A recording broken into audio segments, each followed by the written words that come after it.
Hello, welcome back to GameSpot's coverage of E3 2013. God, no. I've entered a time warp. I don't know when we are. Is this 2015, 2014? I know someone who'll know. It'll be Sean Ramjack from NHL. Which NHL is coming out this year? NHL 15 is coming out. Oh, so it's 2015? It's 2015. So we're 2015. Perfect. E3 2014 here. Sean, pleasure to have you here, sir. Thanks for having me. NHL, this is a game that I loved on the Genesis, played a bit on PC back in the day. I spent all last night on Twitter talking to GameSpot fans about what they want out of this game. Yeah. So I've got a bunch of questions from those folks, a couple for myself as well, but just give us the overview of what you guys are doing this year that was different than last year, because sports games EA, it's always an iterative process. Yes, yeah. We were literally really excited to be on the new console for the first time with NHL 15. We literally changed everything, leveraging the power of the consoles, from brand new player models, rebuilding them from the ground up. We have brand new physics in the game, new multiplayer physics, 12 players in physics at any one time. Brand new puck physics as well, built from the ground up. Brand new NBC presentation package in our game, so what you see on TV is what you're going to see in our game this year.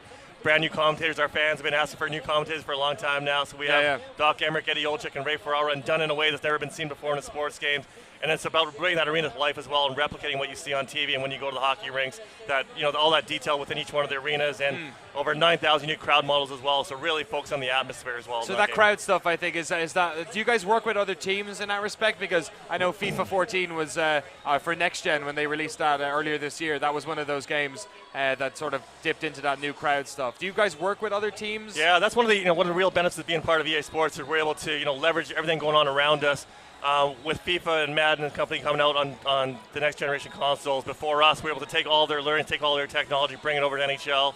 We just had UFC up here. Yeah. We work very closely with the UFC team on the same floor as part of the same business unit. We share a lot of assets. A lot of the great stuff, a lot of the great visuals you see in NHL are taken from UFC, brought over and turned into hockey. So lots of sharing. It just makes, we come out every single year with the game, and we try and push and get as much stuff in there as we can every single year. So the more that we can share, the more that we can borrow, the more that we can learn from each other, the better the games are going to be for our fans. So what's it like trying to make hockey's a pretty good game to try and make into a video game. Yeah. Because let's be honest, like the moment-to-moment action is pretty entertaining. Like you can score at any stage, it seems, breakaways, and then just the physicality of that sport. Yeah. What's it like trying to make a game that is a simulator but is also fun and captures that essence? Yeah, it's a fine balance. Obviously, we want to be true to the sport as much as we can, but we have to take some liberties and understand that it is a game that we're making. We're making an entertainment product, and we always want to make authentic hockey, but people's definition of authentic is what differs. If you're a casual hockey fan, you want to have lots of goal scoring, you want to have lots of big hits, you want to have lots of fights. If you're a hardcore hockey fan, you want to see every little detail in the game, from the jerseys moving with the cloth to guys not getting knocked over all the time, to have to set up in the offensive zone or dump and chase to get the puck back, and just that level of detail and really focusing on offensive and defensive AI. So we're looking at the trailer you guys showed at the EA press conference on Monday as well. What were you trying to get across in this trailer? Just what the power of Next Gen brings to our game this year, and the visuals that you see here when we talk about leveraging technology from USC for the dynamic cloth in there. We actually rebuilt our player model from the ground up this year. So we modeled the body, we modeled the equipment on top of that body, and then using some technology from the fashion industry, dropped the jersey over top of that. So you're seeing cloth in our game for the first time on all the players. You see some multiplayer collision physics here, some of the new pieces for gameplay.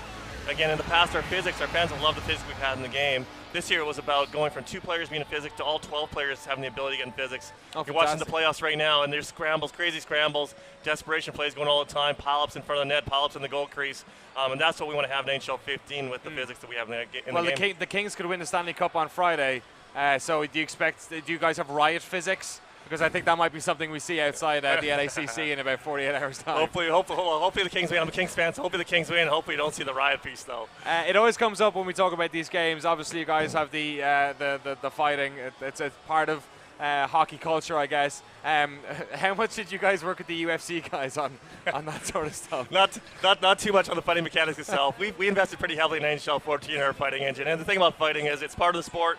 And there's a whole game within the game on the ice in the real NHL that goes with fighting. You want to go throw a hit on a big superstar, you can expect one of their tough guys to come over and challenge you to a fight. So there's the whole code that goes with fighting. And for us, we're just trying to replicate that code in our game. And our fans love fighting, so we put the fighting in there for them. That's crazy. How much of that sort of that pageantry do you have because whenever I watch hockey, and it's one of those sports that I sort of one of the last American sport I need to conquer. There seems to be a lot of history and pageantry, like whenever hat tricks happen, like sort of throwing the hats on the ice.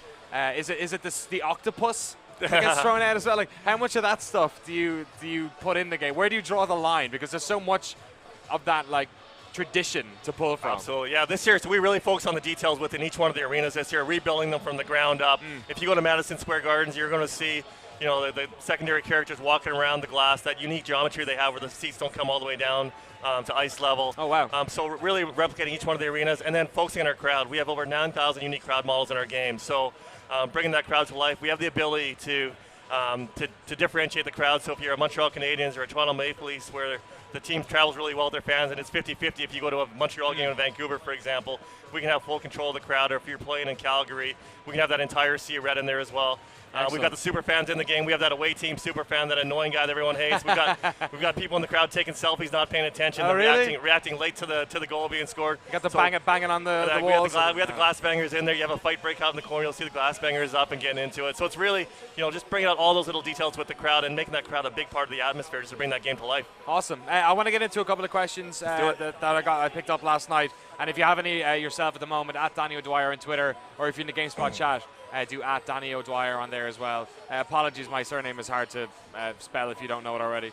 Darcy Palmer asked, will weather be adjustable for outdoor games? So actually, will you have outdoor games? We got lots more. We're going to talk about modes probably the next 6 to 8 weeks as we head up towards launch. So here at E3, we're focusing mostly on gameplay and presentation. Okay, cool. So I got to hold that question for a couple months. Watch this space. All right, no worries. And also, it is a lot of people were asking this. Are you going to maintain the NHL 94 anniversary mode that you had?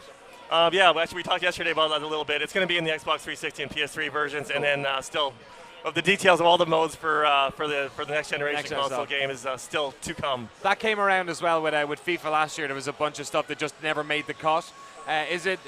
Has trying to get in that the re-scanning the player models, adding in that crowd stuff. Like, at what stage do you just have to say we have to leave out these features? Because with an annualized franchise, surely time is of the essence, and you have to pick and choose. Yeah, people always ask us, well, how do you come up with new ideas every single year? You know, where do all these ideas come from? The thing is that our fans never see the ideas that hit the cutting room floor.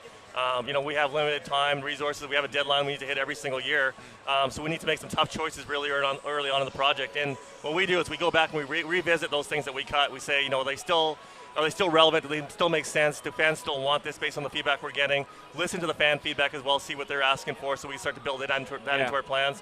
And I feel it's our job as producers, as a design team, production team, to always think about new ways to kind of raise the bar, things that our fans aren't even thinking of that's possible, and try and deliver those experiences as well. So that's where those three things come from, the three main places that new ideas come from for our games. Is that a challenge then when you add in any feature? Because then you're like, oh God, we have to do this one every single year? Or like, is that a worry? I don't think it's a worry, because I think we want to get it out there and we want to make it awesome when we put it out there and then get the feedbacks and start to tweak it. So it's usually not massive overhauls we need to make year after year if we deliver it properly the first time. And we do lots of early testing with our games these days, bring people in, get their early feedback. We have an idea, and we have an idea we think is going to meet the needs of our fans, but we don't actually know until we give it to them, get them play, get that feedback so we can adjust it. So no longer is it let's get our ideas into the game, put it out there and see what happens and try and fix it the next year. We have people coming in early on in the process giving us feedback on it. Cool. Got a couple more questions here. Sodafiend says, in 14, the player couldn't control the goalie. Has that mechanic changed or evolved at all in 15? We're gonna get to a lot of the control mechanics later on as well. All right. Yeah. So I can tell you though, with our new our superstar deking system, it's something that we continue to improve on every single year. And this year, because we can do more, we can put more animation there. We've pretty much overhauled all the animations in our deking system. We have new stride dekes, and we have upper and lower body separation as well, which gives a whole new level of control to the players themselves, and never seen before. What that means is you can be gliding, you can be turning, and you can do toe drags out of it. You can basically take the puck to places you couldn't before, get through spaces you couldn't. Just really giving you more tools as a gamer to have success in our game. What about the new puck physics as well? I don't want to keep harping back to FIFA, but it is a touchstone I have. I remember when they brought that in, I think it was maybe 2 years ago. It really did change up the... it didn't feel like it was stuck to you anymore. Yes. How is the new puck physics going to change between 14 and 15? Yeah, it's fundamentally changed our gameplay experience. It's really amazing. We've actually rebuilt it from the ground up. We actually have a guy who worked on the Hadron Collider in Geneva, Switzerland, where they smash particles together and create black holes. So we brought him over. We brought him over to work on our puck physics. And the results are amazing, because now the puck is going places the puck hasn't gone before, because it's literally just doing what physics would do.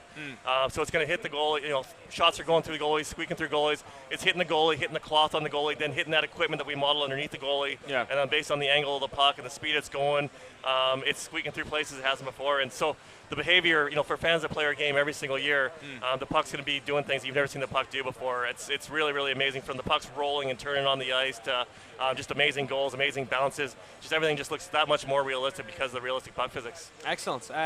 Gregory Craven asks, will difficulty sliders and third jerseys be available at launch? Difficulty sliders, yeah, definitely. That's part of the game. We want to, give our fans the ability to customize the experience as much as possible. Third jerseys, we'll talk about that later on.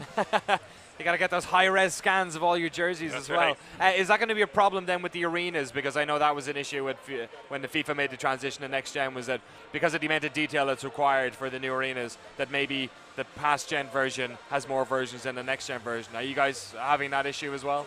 Not so much. I mean, for us, we're able to give so much more this year. I mean, we had a couple semi-generic arenas in Gen 3, and this year we were able to model out pretty much every single arena in the NHL and try and nail every detail. We have a very, very passionate development team in Vancouver who are not only developers of the game but consumers of the game. And those guys bring it every single day and just want to have every single detail correct. And when we have to kind of shut things down and say, you know what, we don't have time to squeeze that one more thing in, it's like, come on, I'll work all night to get that in. All right. So that's how we get to all those details. No worries. Sean Rajavsingh, absolute pleasure to have you here, sir.